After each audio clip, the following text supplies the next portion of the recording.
How's it, guys? Welcome back to the first episode of the Rugby Connection podcast of 2024. It's a new year, and Shock still the rugby's not very new, is it? We've had some new news. News. We've got predictions as always, and yeah, like I said, your Sharks just aren't winning. But that's all I'm saying. We've left it at that. I'm not letting you go on a rant. That was unnecessary. I didn't feel like you need to do that. I'm sorry. I've not seen you in like 2 weeks, so I'm sorry. Anyways, we had limited rugby this week. Let's go over the Premiership and the Women's Premiership, shall we? Because that's pretty much all we had. We'll start with the ladies. Ladies first, as always, on the Saturday then. We had Gloucester Hartbury versus Loughborough Lightning. 42-24, a big home win for Gloucester. There we go. We had Sale versus Saracens, a huge walloping from the Saris women, 69-3, away from home as well. We had Leicester Tigers women versus Harlequins women, 33-24, a win for Harlequins on the road as well. And then the final game on the Sunday, Murray, your Chiefs, your ladies got a good win against the Trailfinders, 38-19, securing that home win. And just for the start of the year, we'll go through the table, I think, because we don't have many competitions to talk about this week. So we'll just do a start of the year table look. Saracens on the top of the table with 30 points, Exeter just behind them on 27. Then we have the reigning champs Gloucester on 24 points, with Bristol taking a bit of a sharp drop down to 15. We've got a tie then for 5, 6 and 7, all of them 11 points. Is Trailfinders, Harlequins and Loughborough. 7 points then in 8th. We have Sale and Leicester down on only 2 points at the bottom of the table. What are your predictions then? What are your predictions going through the Women's Premiership? Who do you think's going to take it this year? Who do you think sort of the front runners? I think it's hard to look past Saris. It's hard to look past Exeter, last year finalists. And then you also can't write off the likes of the reigning champs Gloucester. It's tricky. They haven't announced where the final is yet, and I know that means absolutely nothing. Yeah. Obviously, last year's final was in Gloucester. It was a home final. So, could it be another? I reckon they should bite the bullet and have a Twickenham final. I don't hate it. I think that makes a lot of sense. I think they should definitely have a. Because I don't think, even if it did clash with another fixture, but I don't think it would clash with any fixtures in Twickenham. What would be mental, but they would make stupid money off it. Do the men's final and the women's final on the same day in Twickenham. Yeah, that'd be insane. Yeah, and I think in today's age, it wouldn't be a case of, more people would turn up for the men's game. Then I think the women's Premiership has enough of an IP now to attract big crowds, and it's showing that. So I think that'd be a complete sellout. Honestly, I think you could sell out Twickenham with that. Or you could even do it like what the Challenge Champions Cup do. Same venue over a weekend. Yeah, could do. And then you could buy. So well, we'll see what they do with it. Obviously, the venue is yet to be announced. But we'll just go back to it quickly. I can't look past Saris at the moment. And also your Chiefs are looking pretty top form as well. So but I'd like to see Leicester do a bit better, but it doesn't look like we'll get anywhere in the table. Leicester's strange because it's a new team. Yeah. So they're still clicking. But, I mean, Francesca McGee, what a signing she was. She just scores. Surprised by Trailfinders. They're doing decently, I think. Trailfinders are okay. Yeah, they've got a lot of the, I don't want to say the drags, but they managed to sign Abby Dow. They've got Kate Zachary, friend of the show, Kate Zachary. They've got Charlie Willett now. They managed to make big signings, which was actually impressive considering they didn't actually have a team. Yeah. So, fair play to them. But again, yeah, I can't look past Saracens and Chiefs, like you've said. And obviously Yeah. Gloucester still in the mix. You But can't write off the previous champs, can't you? They've got to be automatic favourites regardless of their position. yeah. We'll go on to the men's Premiership then. On the Friday, we had Harlequins getting an away win against Newcastle Falcons, 24-3. Falcons still yet to get a win this season. They're having an absolute mare of it. Bristol getting an absolutely massive win over Sale, away to Sale, 22-14, and that continues the trend of you don't really know what Bristol is going to end up turning up. On the Saturday, first game we'll go over. We'll have Northampton versus your Chiefs, Murray. It was a home game for your young lads, but Northampton proved a little bit too much. They've been brilliant this season in all competitions. So, that's the biggest comeback in Prem history. Yeah. Now, as I always do it in two parts. So, like, as a Chiefs fan, how we lost that game baffles me. We were 26-0 up with 24 minutes on the clock. Yeah. Then we had the yellow card. And it was 26-14 at halftime, but you're thinking, it's okay, it was just a rough 10 minutes. Like, just do what we did when we had the full 15 and go again. But that little window gave Saints hope, and they just started running away with it. Ollie Slightholme. Yep. Patrick. Lovely. Finn Smith. And Finn Smith, I want to just say Finn Smith pulling the strings. George Furbank is definitely trying to wiggle his way into an England call-up, and fair film. Who else? Whilst we're on the topic of Exeter, now there's a certain player who's been causing a lot of debate and a lot of interest currently in the rugby community, at least in the UK scene, between Premiership fans, England fans, and the Welsh fans. Wabosso was rumoured to be obviously eligible for both Wales and England, and it looked as though rumours were saying he was more towards leaning for Wales, but latest news has announced that he has been picked in an England alignment camp. I think it's coming down to studies. So, if you don't know, like, Manny Fairwell, so he is Cardiff raised, he played for Cardiff, went to Cardiff Uni, obviously then moved to Exeter, and then started studying there.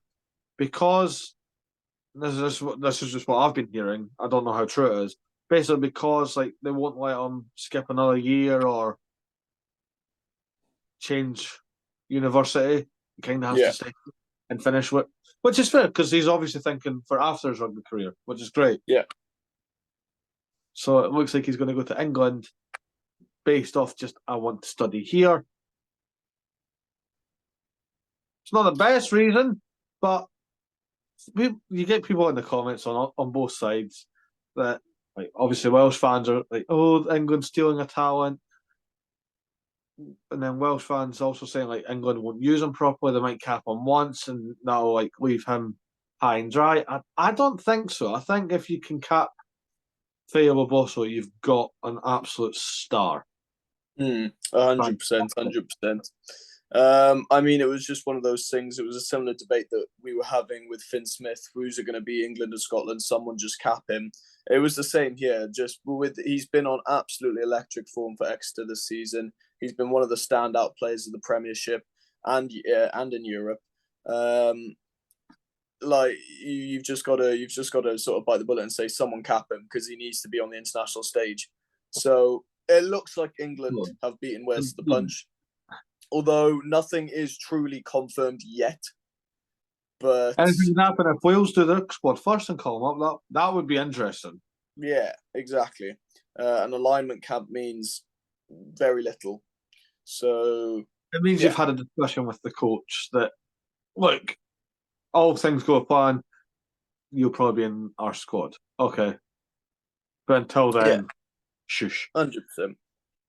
Now I'm going to skip the next game. Sorry, he's not helping though. If you go on Feo Bobosso's like Instagram, especially when the rumours start circulating, he shares the stories on on his Instagram story and doesn't put anything to it. He loves the drama. He loves the drama. He loves it. Like I said, I'm going to skip the next game because I want to talk through it at the end. Okay. So we'll go over to the Sunday. Bath getting a win over Gloucester. Good game. The rivals having a good game there, 17 points to 10. Yeah. Finn Russell again. Finn Russell again, just pulling the strings. Bath sticking on that electric form.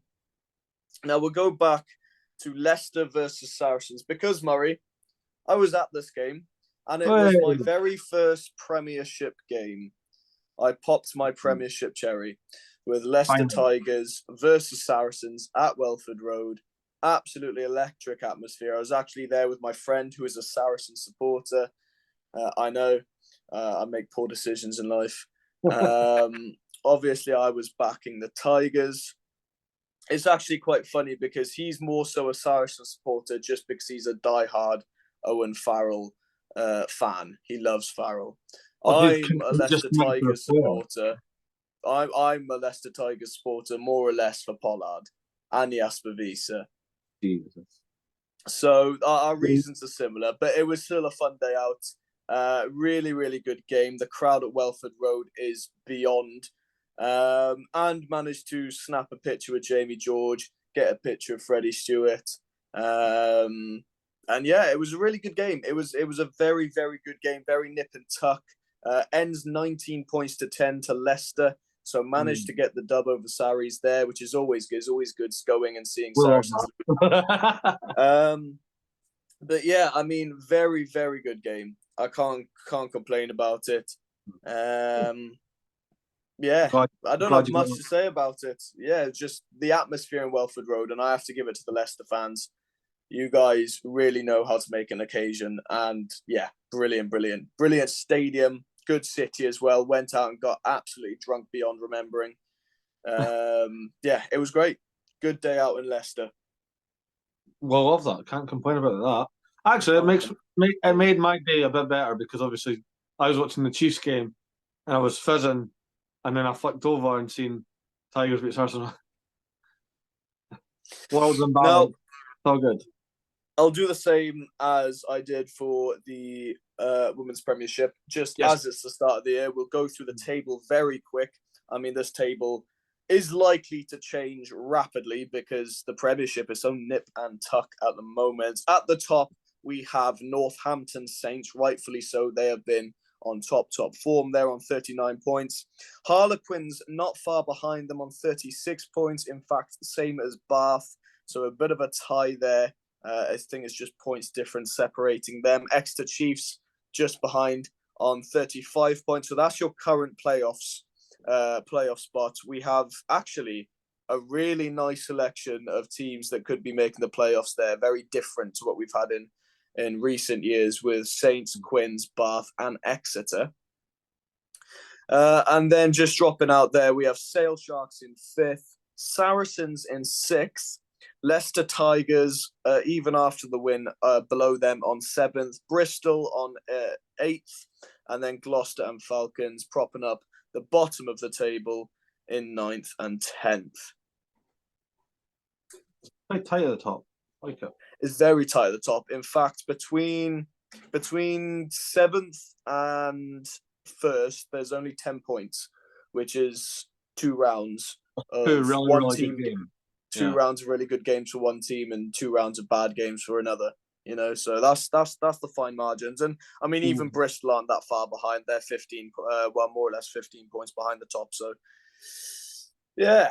The Premiership's interesting. I must say, I think I'm enjoying the Premiership a bit more in terms of drama, a bit more than the URC this year.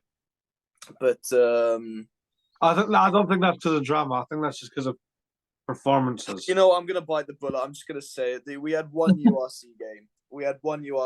The Sharks played the Lions. Obviously, I'm a Sharks supporter. You know this by now. We have won one single game this season in the URC. I'm not counting our bloody well Challenge Cup because I don't even want to think about the fact that we're in the Challenge Cup. What's wrong with that? Because we should be in the Champions Cup. Come on, look at the quality of our players. It's ridiculous. Shut up. we were 18 points to 3 up at halftime, and I thought, great, good. The Lions are a respectable team. This is fair enough. We lost 20 points to 18. Mm-hmm. And yeah, that was the Sharks Lions game. Moving on to predictions for next week, because I'm not talking anymore about it. What's happening next week? I'm just playing stupid now. I don't know what's happening next What's happening next week? We got European rugby back. Say it with a bit more gusto. Come on, man. European rugby back. There we go. That's a bit better. Yeah, we'll start with the Challenge Cup predictions first, because we'll get the dirt out the way first. We're both in the Challenge Cup. Yeah, exactly. Anyways, first game of the Friday Night Lights, we have Newcastle Falcons hosting Benetton. It's nothing against Newcastle. I can't see where they're getting a win. I can't see them winning a game because they haven't won a game. They haven't shown me anything, so I'm not going to back them. We have Ospreys versus Perpignan. Ospreys. Yeah, Ospreys at home. I think they'll definitely get the win there. We have on the Scarlets are travelling to Clermont.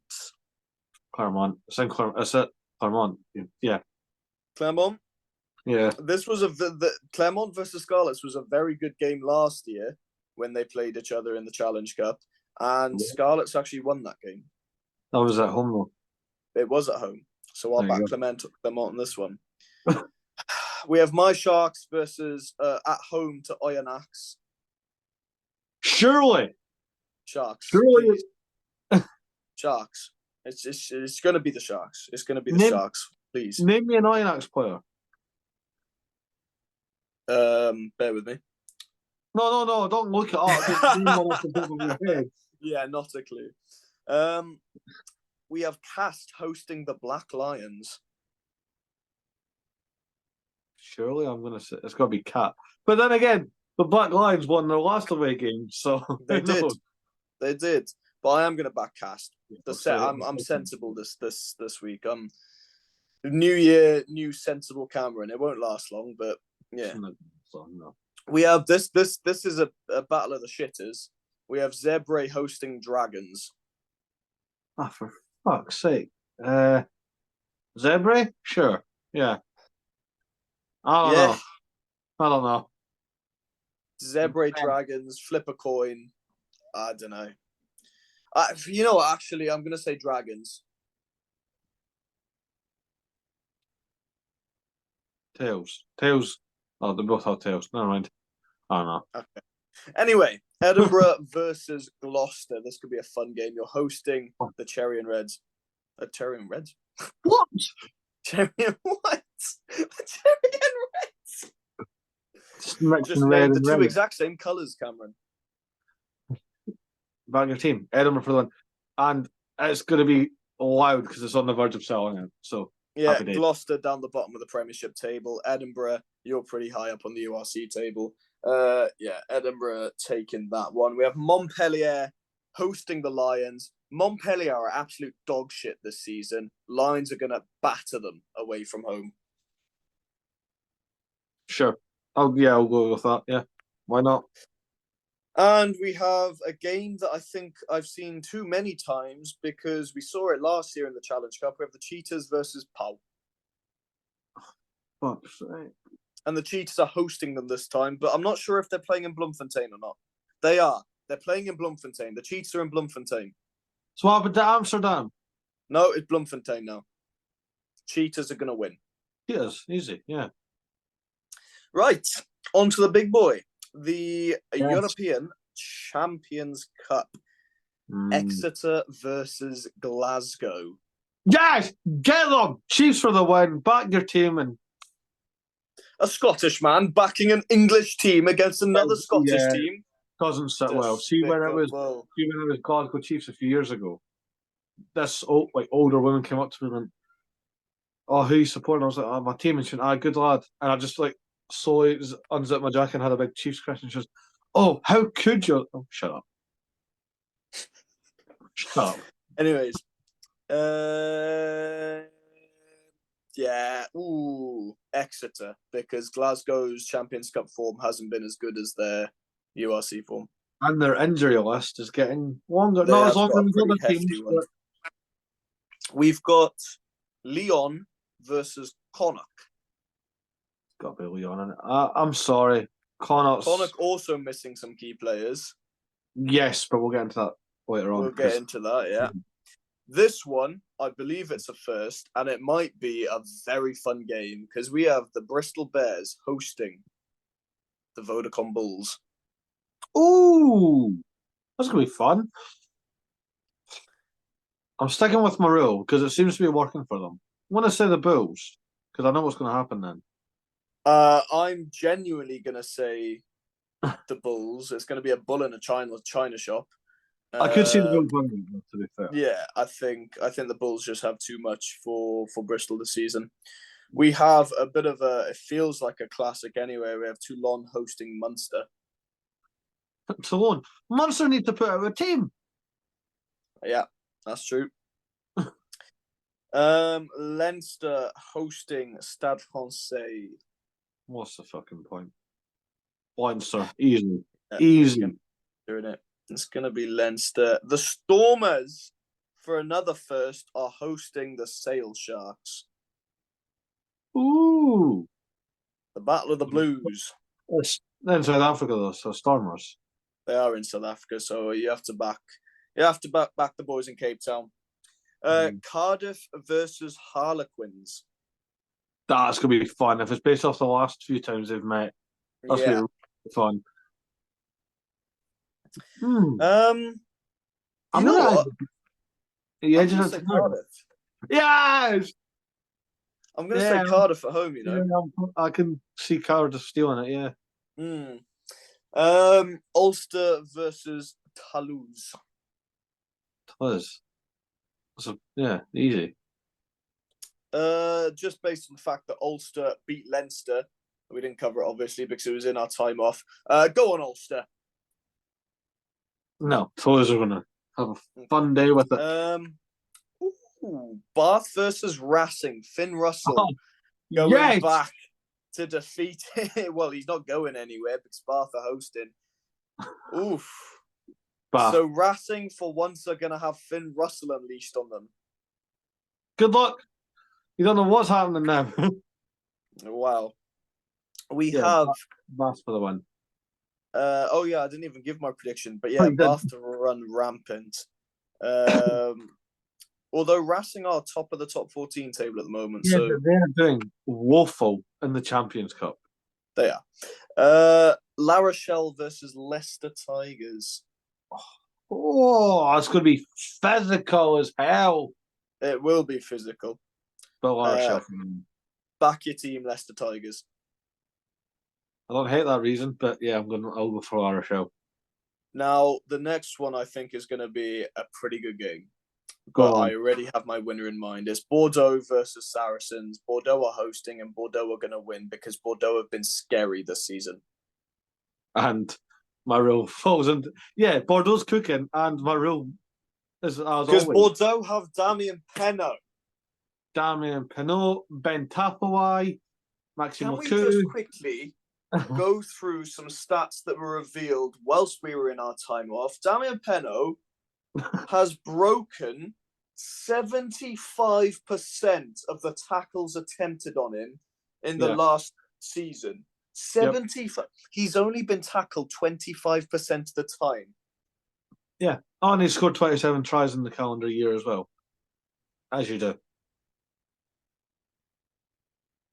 Best winger on the planet. That's hands down.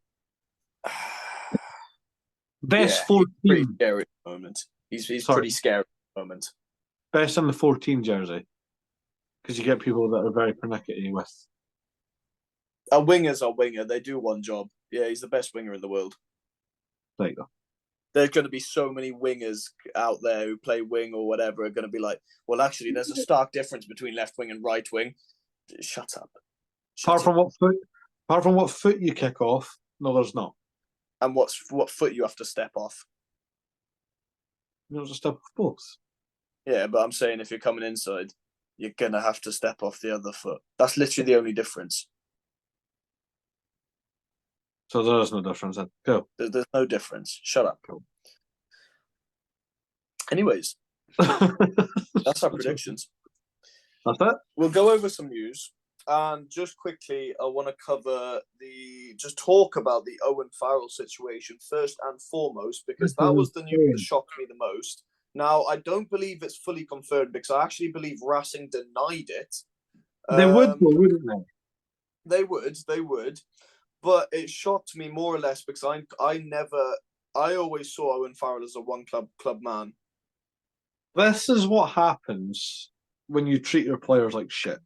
I don't mean 100%. I don't blame him whatsoever. I would be going to the top 14 because, in my opinion, the top 14 is the most well structured league in the world at the moment, and the crowds show it. And who was the last English 10 that got pushed out and went to France? Johnny Wilkinson. So Marcus Smith's going to join like Toulouse or something in 2027 because he's going to get a rough shot of it now. Yeah. She's going to keep. I have never been the biggest Owen Farrell fan. I don't mind him, but I've never been the biggest fan of him. No, you are Scottish. The fact he's not in the Six Nations, not because he's hurt, is because he needs a step back because of the abuse him and his family's been getting, is mind-boggling. The fact he's now, obviously, we can't say it's confirmed or not because even Racing's like, oh, it's not true. Probably is true, though. Yeah. The fact he's even considering a move away. Which would take him out of contention for the England squad. The most point-scoring English player. Yeah. And in my argument's sake, the best 10 that England have ever had over Wilkinson. It still didn't go down well, but yeah. No. You know, he's only 32 years old. He's still got a good couple of years left for international rugby.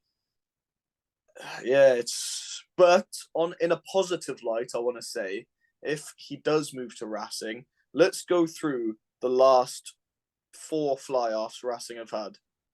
4 big fly-offs. They've had Carter for one. They've had Sexton. Yep. They've had Russell. Yep. Now they're eyeing up Farrell. Yeah. What a roster of 10s. That has to be one of the best rosters of 10s for a club team. You know what I think's actually quite funny about it all? Looking on the positive light of it. We jokingly said, I think it was at the start of December, what's missing in Racing is you need a world-class 10. World-class 10. Because they've always had one. We never put a name to it, but Owen Farrell definitely ticks those boxes. He does. He definitely does. And I think, you know what I genuinely think? I think playing for Racing will allow Owen Farrell to have a bit more fun with the game. Because I feel like for England and for Saracens, he's played more or less the same role for both club and country. He has been the captain of the ship, you know, whereas you look at fly-offs when they tend to go to Racing. You know, remember Johnny Sexton at Racing, where, you know, for Ireland in recent years, he's been that sort of captain of the ship, don't take too many risks, just play the game smart. At Racing, you know, he had fun with the game. I was going to say Finn's a bad example of that because Finn's... Let's go that. Yeah. But I even think Finn's more of a case where... Huh? I was saying even DC was a bit more loose at Racing. 100%. So I think he'll do Farrell. I think he'll do Farrell some good. And then I also have seen a rumor which will get Welsh fans worrying because there has been a potential link with Louis Rees-Zammit making a move to either France or Japan. France wouldn't be an issue. France would be okay, but if he how goes many to caps has he made for Wales? Because it's 25 caps now. He's made more than 25, hasn't he? Surely. Continue the news. I'll double check that. So, in my mind, if he's got enough caps, if he goes to France, it's okay. It's not a big deal. If he goes to Japan, he's not getting to play for Wales. Gareth No. Anscombe isn't getting to play for Wales. Liam Williams isn't playing for Wales because they're both in Japan. He's had 32 Welsh caps. He's fine. If he goes to France, don't worry. He's all good. Sticking with Wales, though, and transfers to the Prem, Thomas Williams is signed Thomas for Gloucester. Williams going down to Gloucester, yeah. I like that. I do like that because I think Thomas Williams. I mean, he's good for Cardiff, isn't he? He's good. He's been good for Cardiff for a while, but yeah, I think Gloucester. You know when you just when you just fit a player to a team, you just think yes, that works. Thomas Williams for Gloucester, it just works in my head. Plus, and again, I'm not trying to throw shade at anyone, but I think Gloucester's big problem was a scrum half. Like they needed an international caliber. Like I know Stephen Varney's capped, but he seemed like struggling, and he doesn't get much game time at club level. Yeah, he falls under that really strange bracket where he gets game time at international, but not at club. But then again, I feel like Garbeezy's overtaking him for the scrum half position for Italy anyway. Yeah, but that's fine now because he earned it. But you know what I mean? What I'm trying to think of other news. Oh, Ireland, just Irish rugby. Injuries. My God, Ireland. Munster have 19 players currently on the injury John list. Klein is injured. Damn it. John Klein's injured. Our boys, the plural, Ollie Jaeger and Alex Nankivell are out hurt. I think they could be returning though very soon. Yeah. So fingers crossed. And then on to the national team. Our lad, our big boy, Mac Hansen's out injured. He requires shoulder surgery. No Six Nations for him. And then I was like, and then even in my head, I was like, it's okay. Jimmy O'Brien's quite versatile enough. No, he's hurt his neck. So now that I think I've seen this morning that it looks like, just because of the amount of injuries, Simon Zebo could get a recall, which was not on my bingo card. Not on your 2024 bingo card. Simon Zebo in the Six Nations once again. Jesus. But like, who's Kilcoyne's injured? Dave Kilcoyne's injured. James Lowe hasn't played a game this season. Peter O'Mahony hasn't played hellish much. And you've still got the big debate of who's going to be capping for 10 for Ireland. So Ireland... This Six Nations is going to be so open, bizarre and so interesting because you look at it in my way. So you've got the champions of, Grand Slam champions last year, Ireland, taking a massive blow with losing their talismanic fly half to retirement and so many of their key players to injury, which have been ruled out of the Six Nations. You've got France, who are without their talismanic captain. That is DuPont, and the World Player of the Year, Player of the Six Nations so many times by now. I don't think Romaine's back yet. I know I've seen pictures of him like back and potentially no Untermac. So you'd be looking at like a Luku Jalibert combo for that, which I mean it's not too bad, but it's definitely a blow for them. You've got England without their captain in Farrell, and the retirement of Courtney Laws.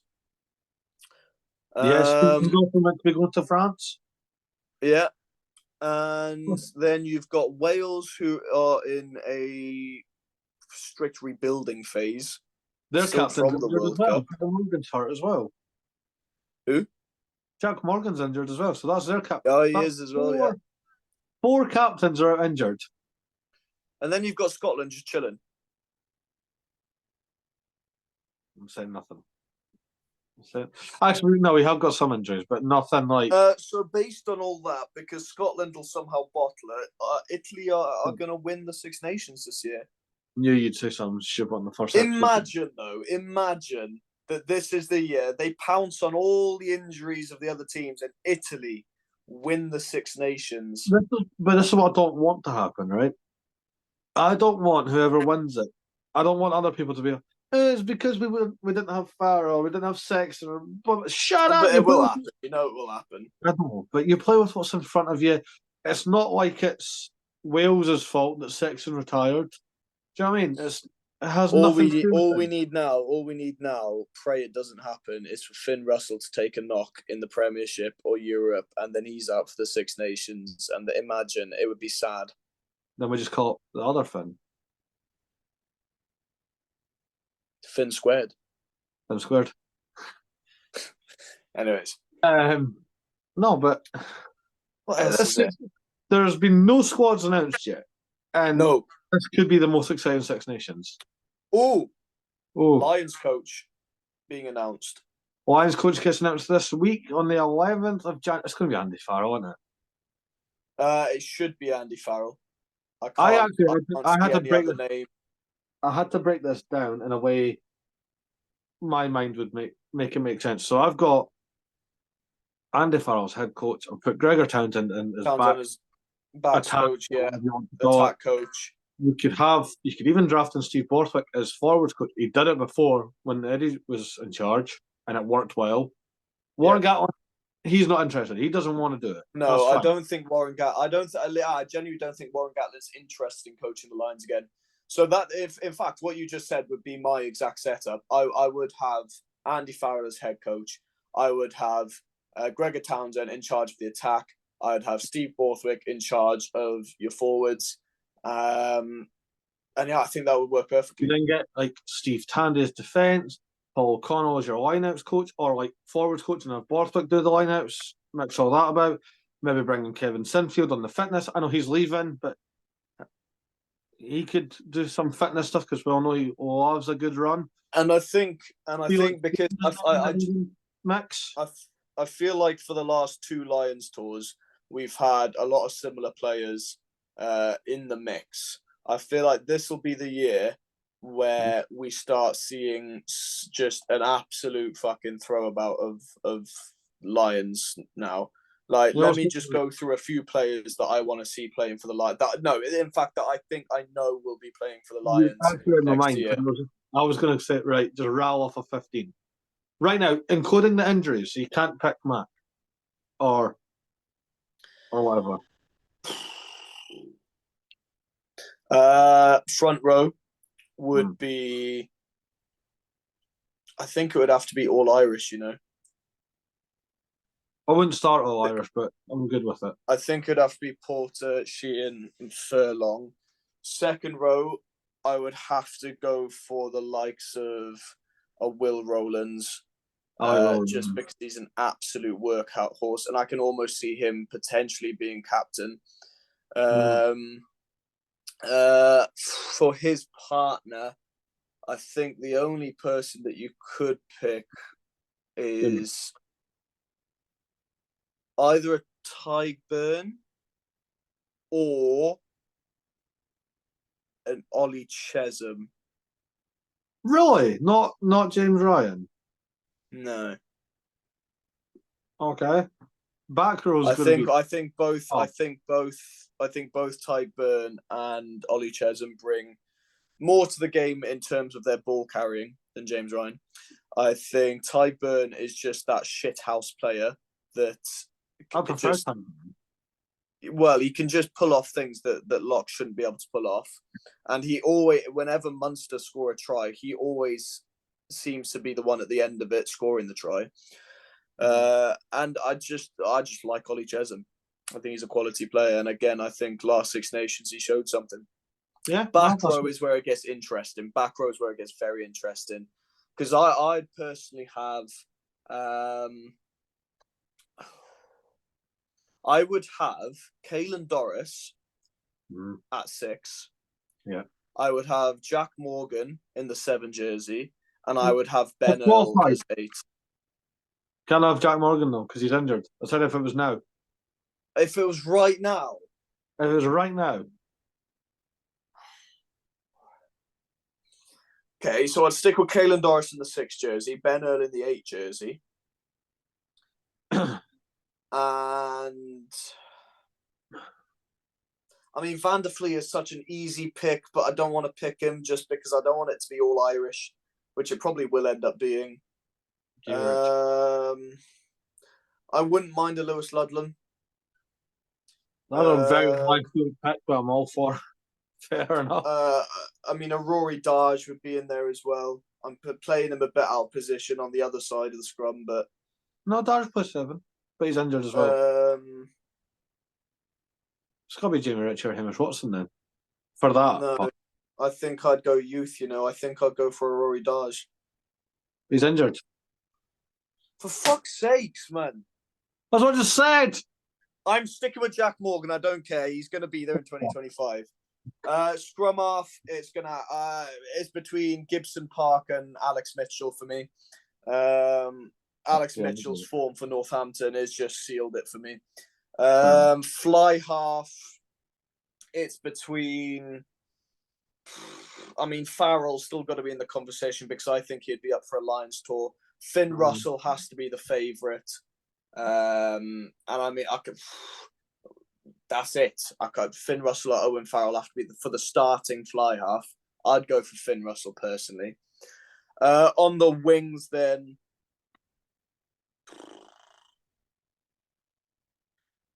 if he's fit, I know you said if he's not injured now, but I don't care. If he's fit, Mac Hansen. Duan van der Merwe again. I'd like to see him back in the Lions squad. Darcy Graham. James Lowe as well, potentially. Centres, it has to be for me. Centres would have to be Bundyaki and Tuipulotu, because I want destruction. You know what I would have? I would have potentially. I've got 2 centre pairings there. I would have Ollie Lawrence and Bundyaki. Bundyaki playing in the 13 jersey.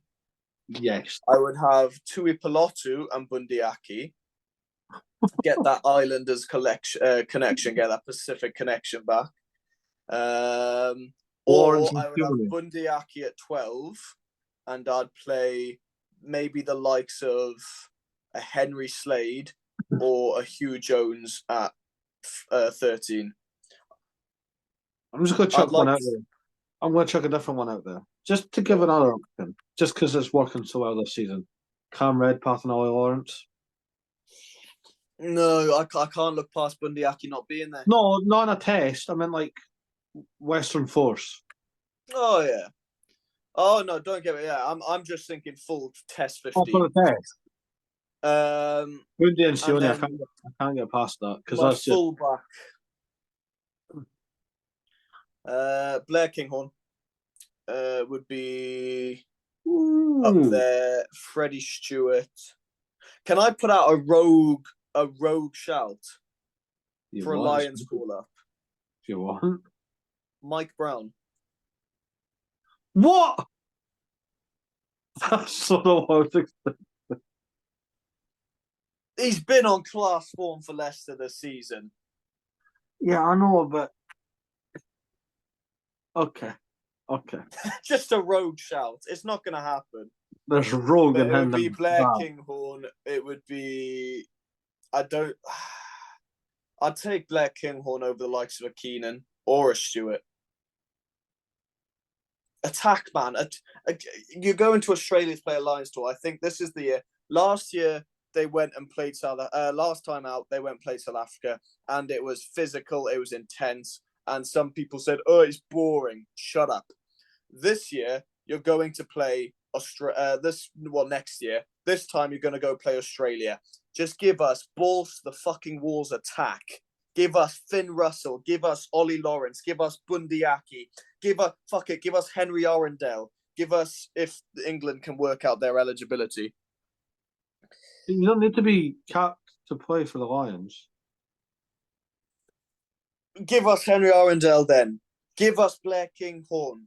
Give us Dan Sheehan at hooker on attack. Give us the likes of a Jack Morgan. Give us the likes of a Ben Earl, a Caelan Doris, a Rory Dunn. Just give us, that's why I said Ty Burn and Ollie Chesham for locks. I just want balls to the wall, try scoring fun, and I think that'll bring out the best in Australia as well, and I think we could be looking at 3 good tests. If you want balls to the wall, just put George Horne at scrum half as well, because he's... There we go. Or Alex Mitchell, because, yeah, like you said, Alex Mitchell, because his form for Northampton's been just disgusting. But yeah, that's what I want. I want this year. I want absolute craziness. I want insanity. I want highlight reel stuff. I think you'd get definitely some highlights for that team. But anyway, I think we'll wrap up because that Lions conversation went on a while. We did lose a legend, sadly. Sorry, we did lose a legend. Welsh rugby legend. Lions legend as well. Lions, yeah, talking about the Lions, but PWR Williams. Yeah. Trailblazer, years ahead of his time.